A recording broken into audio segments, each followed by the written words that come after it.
Hello, Free Spirits. I hope you are doing very well. Somebody asked if I could do a video explaining why I love Sanatan Dharma. What is Sanatan Dharma for those of you who don't know? Sanatan Dharma are universal principles, righteous living. These universal principles come from ancient times, from the times of the Vedas and the Upanishads in India. The Vedas are an ancient tradition that was transmitted from a higher intelligence, supreme consciousness, to human beings who were dedicated to understanding their true self through practices like meditation, yoga, and Vedanta. So why do I, a Westerner living in the United States, fell in love with Sanatan Dharma? And how did I come across this beautiful philosophy? Well, I really believe in past lives, and maybe I have a connection with India that I still have to understand fully. But since I was a little girl, I identified myself with free thinkers, philosophers, and people who were exploring their true self, their soul and their spirit.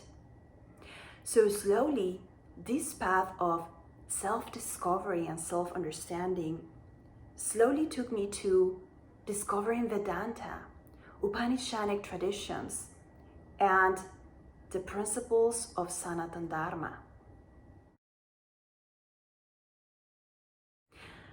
Sanatan Dharma is a beautiful philosophy. It is said that it is universal because it applies to every human being everywhere on earth, regardless of who they are, what do they believe in, where are they born.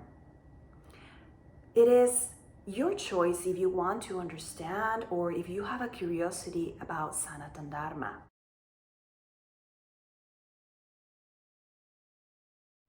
One of the things that I love about it is that it's not imposed on people like an institutional religion that is really dogmatic.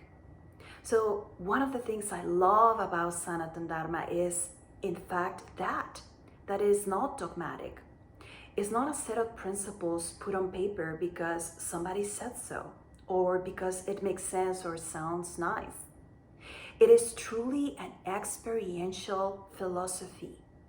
That means that the primary goal of Sanatan Dharma in India is to explore higher consciousness, the supreme divine, higher knowledge or universal consciousness, or the God principle that all human beings have inside and within us.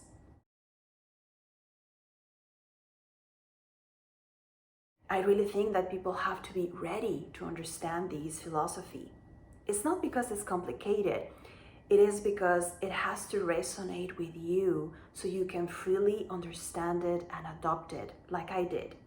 I think if I want to be a truly Vedantine practitioner of Vedanta and Sanatan Dharma, we need to refrain ourselves from imposing these on people. They have to be ready. They have to be cold in their hearts and in their core towards this philosophy. This is why half of the population are being awakened, are elevating their consciousness, and maybe the other half of the population are still asleep and they are not awakening this consciousness within them.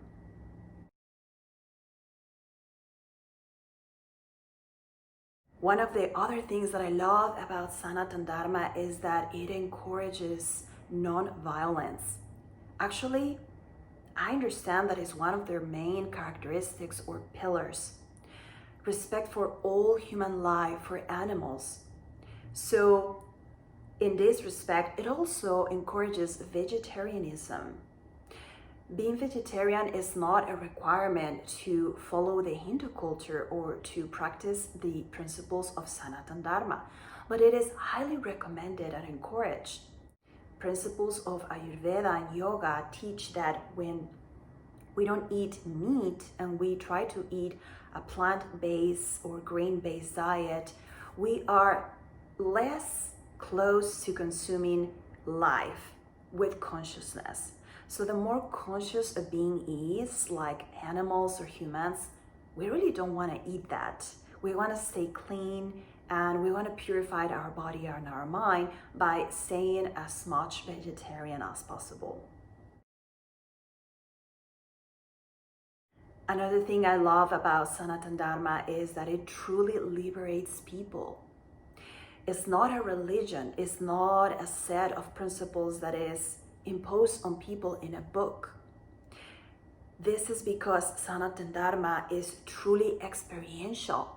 All the texts that I have studied from different philosophers and great swamis, really brilliant minds that have developed these principles in the West, like Swami Vivekananda, Sri Ramakrishna, or Krishnamurti, and philosophers of that level, they all agree that Sanatan Dharma is truly experiential, and they encourage people not to believe in what they're saying, but experience it for yourself. Go ahead and practice meditation. Go ahead and do yoga.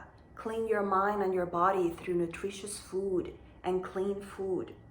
And try to master your mind and your thoughts so you are clean and you are purified and get closer to that universal consciousness that we all come from.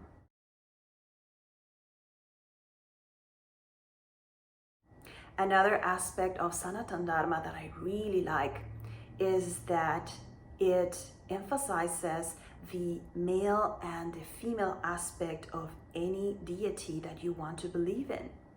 So they don't impose on you to believe in a god with a male personality or that looks in a specific way.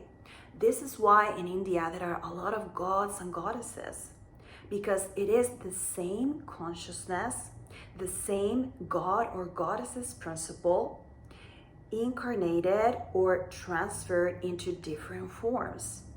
So you're free to worship, let's say, a tree, the sun, the moon, a goddess, a god, or multiple ones.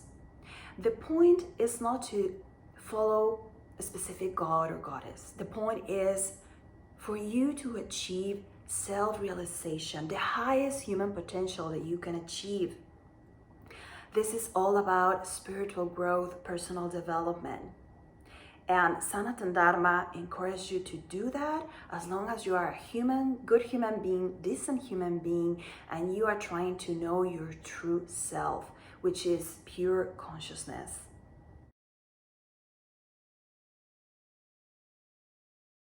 Since I was very young, I always identified myself with philosophers and historians who were talking about this freedom and liberation of the human soul from the ego and the personality.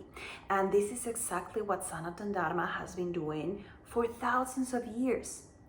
Even before the Vedas were written, the sacred texts of Hinduism, the Vedas and the Upanishads, even before that, it is said that people in India, through Sanatan Dharma, were already practicing rituals to get closer to consciousness, to supreme intelligence, to the universe. So this really resonates with me. It makes sense that human beings have been connected with nature since the beginning of times.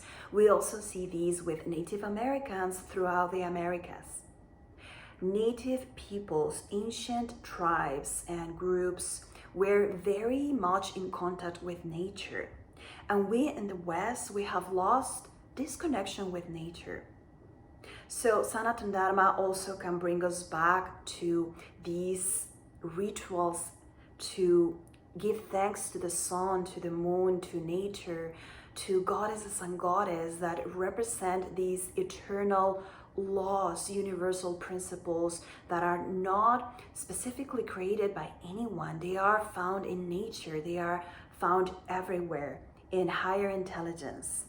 and they have been transmitted through meditation by quieting the mind and elevating the buddhi, or the higher brain, the higher mind, who really can tap into spiritual aspects of our lives. In Sanatan Dharma also, the intellect is not the most important thing. We use the intellect to perform difficult tasks that require logical reasoning. There are brilliant minds, mathematicians, historians, and philosophers born in India.